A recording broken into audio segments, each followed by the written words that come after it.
Hello dears, welcome back to our YouTube channel. ഇന്നിതാ പിന്നെ നമ്മുടെ കയ്യിൽ ഒരു ബെഡ്ഷീറ്റ് കിട്ടിയിട്ടുണ്ട്. കുറച്ച് പഴകിയതാണ് കേട്ടോ ബെഡ്ഷീറ്റ്. അപ്പോൾ ഇത് അത്യാവശ്യം നന്നായിട്ട് കീറി തുടങ്ങിയിട്ടുണ്ട്. നല്ല പഴകി കീറി തുടങ്ങിയെങ്കിലും ആ ബെഡ്ഷീറ്റിന്റെ നിറമൊന്നും മങ്ങിയിട്ടില്ലായിരുന്നു കേട്ടോ. അപ്പോൾ എനിക്കതൊന്നും കൊണ്ട് കളയാൻ തോന്നിയില്ല.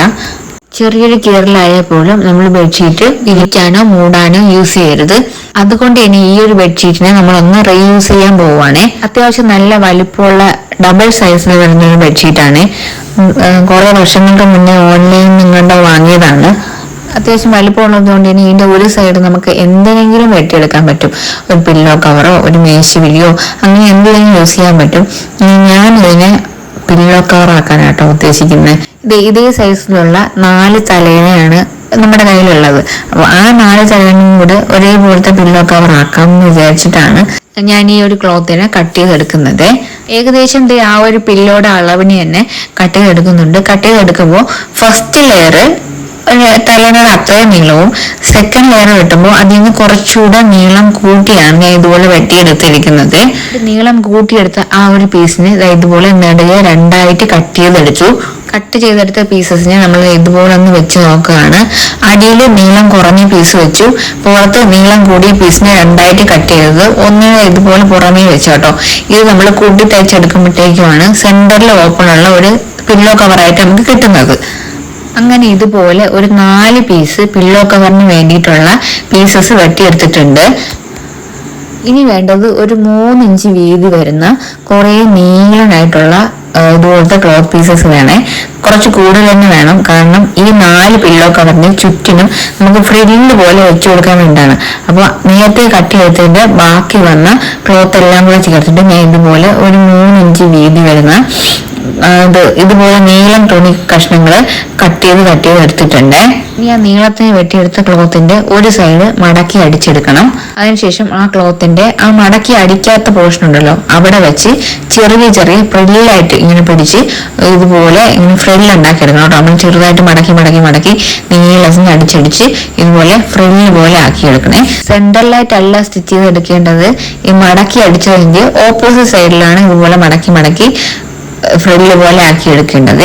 അങ്ങനെ നമ്മൾ കുറേ ഫ്രില്ല് പോലെ ആക്കിയെടുത്ത നീളനായിട്ടുള്ള ക്ലോത്ത് നമുക്ക് കിട്ടിയിട്ടുണ്ട്. ഈ പില്ലോ കവർ സ്റ്റിച്ച് ചെയ്ത് തുടങ്ങുമ്പോൾ ആദ്യം പില്ലോ കവറിന്റെ ഓപ്പൺ വരുന്ന പോർഷൻ ഉണ്ടല്ലോ അതിന്റെ അരിക് ഇതുപോലെ ഒന്ന് മടക്കി അടിച്ചെടുത്തിട്ടുണ്ട് കേട്ടോ. നമ്മൾ സ്റ്റിച്ച് ചെയ്ത് ഉണ്ടാക്കി വെച്ചിരിക്കുന്ന ആ ഒരു ഫ്രില്ല് ഉണ്ടല്ലോ ആ ഫ്രില്ല് ഇതിനകത്തേക്ക് വെച്ച് വേണം ഇതുപോലെ അടിച്ചെടുക്കാനായിട്ട്.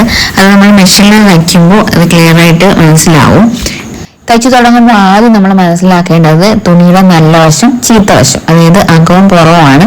നമ്മൾ അടിയിലുള്ള ക്ലോത്തിനെ നേരെ ഇടുക, അതായത് നല്ല ഭാഗം മുകളിൽ വരുന്ന രീതിയിലും മുകളിൽ വരുന്നത് മറിച്ചിടുക, അതായത് നല്ല ഭാഗവും ഫേസ് ടു ഫേസ് ആയിരിക്കണം. മറിച്ചിടുന്ന ഭാഗം മുകളിലേക്കും വരണം. ഈ 2 ക്ലോത്തിന്റെയും നടുക്കായിട്ട് നമ്മൾ ഇതിന്റെ ഇടയിലേക്ക് ഫ്രില്ല് കയറ്റി വെച്ച് ഇതുപോലെ സ്റ്റിച്ച് ചെയ്തെടുക്കുക. ഈ മുകളിൽ വെച്ച ക്ലോത്തിന്റെ പീസിന് നീളം കൂടിയതായതുകൊണ്ട് തന്നെ നമ്മൾ 2ആയിട്ട് കട്ട് ചെയ്തെടുത്തു. അപ്പൊ ഇതിന്റെ കുറച്ചുകൂടെ മുകളിലേക്ക് കയറ്റി വെച്ച് വേണം സ്റ്റിച്ച് ചെയ്യാനായിട്ട്. അങ്ങനെ സ്റ്റിച്ച് ചെയ്താൽ മാത്രമേ നമ്മളെ പില്ലോ എടുത്ത് തലേണ ഉറക്കകത്തേക്ക് വെക്കുന്ന സമയത്ത് ഈ പില്ലോ പുറത്തേക്ക് ഓപ്പൺ പോർഷൻ നിങ്ങൾ തുറന്നിട്ട് അന്ന് പില്ലോ പുറത്ത് കാണാതെ സേഫ് ആയിട്ട് അങ്ങനെ അകത്ത് തന്നെ ഇരിക്കുള്ളൂ കേട്ടോ. ഇതുപോലെ പില്ലോ കവറിന്റെ 4 പോർഷനിലും നമ്മൾ ഈ ഫ്രില്ല് വെച്ച് നന്നായിട്ട് ഇതുപോലെ സ്റ്റിച്ച് ചെയ്തെടുക്കുകയാണ്. ഇതുപോലെ 4 പില്ലോ കവർ നമ്മൾ ചെയ്തെടുക്കുന്നുണ്ട് കേട്ടോ. പിന്നെ തയ്യൽ നന്നായിട്ട് അറിയാവുന്നവർക്കൊക്കെ ഇതിൽ ഒരുപാട് മിസ്റ്റേക്ക് ഉണ്ടെന്ന് മനസ്സിലാവും. പക്ഷെ ഞാനിത് ജസ്റ്റ് ആദ്യമായിട്ട് ട്രൈ ചെയ്ത് നോക്കുന്നതാണ്. പില്ലോ കവറൊക്കെ ഇങ്ങനത്തെ ഫ്രില്ല് വെച്ച പില്ലോ കവറൊക്കെ അതെ. അപ്പോൾ നമ്മൾ ഇത്രയും ഭംഗിയുള്ള പില്ലോ കവറൊക്കെ ബെഡ്ഷീറ്റൊക്കെ എങ്ങനെയാണ് ഇങ്ങനെ കയറി പോയെന്ന് പറഞ്ഞ എടുത്ത് കളയുന്നത്. അതിനെടുത്ത് ഞാൻ ഇങ്ങനെ മാറ്റി വെച്ചിട്ട് ഇപ്പോൾ കുറച്ച് ദിവസമായിട്ട് വിചാരിക്കുന്നതാണ് പില്ലോ കവറോ എന്തെങ്കിലും ടേബിൾ ക്ലോത്തോ എന്തെങ്കിലും തയ്ക്കണമെന്ന്. അങ്ങനെ ഇന്ന് ഞാൻ വിചാരിച്ചു അതൊരു പില്ലോ കവറാക്കി കളയാമെന്ന്. 4 തലേണയിലും കൂടെ ഒരുമിച്ച് ചെയ്തെടുത്തപ്പോഴേക്കും എനിക്ക് നല്ലതായിട്ട് ഇഷ്ടപ്പെട്ടു. നല്ല ഭംഗിയുണ്ട്. നിങ്ങളുടെ അഭിപ്രായം എന്താണെന്ന് കമന്റ് അറിയിക്കാം. അപ്പൊ ഇതുപോലുള്ള നല്ല ക്ലോത്ത്സ് ഒക്കെ കിട്ടുവാണെങ്കിൽ പില്ലോ കവറോ അങ്ങനെ എന്തെങ്കിലുമൊക്കെ സാധനങ്ങൾക്ക് ചെയ്തെടുക്കാവുന്നതാണ്.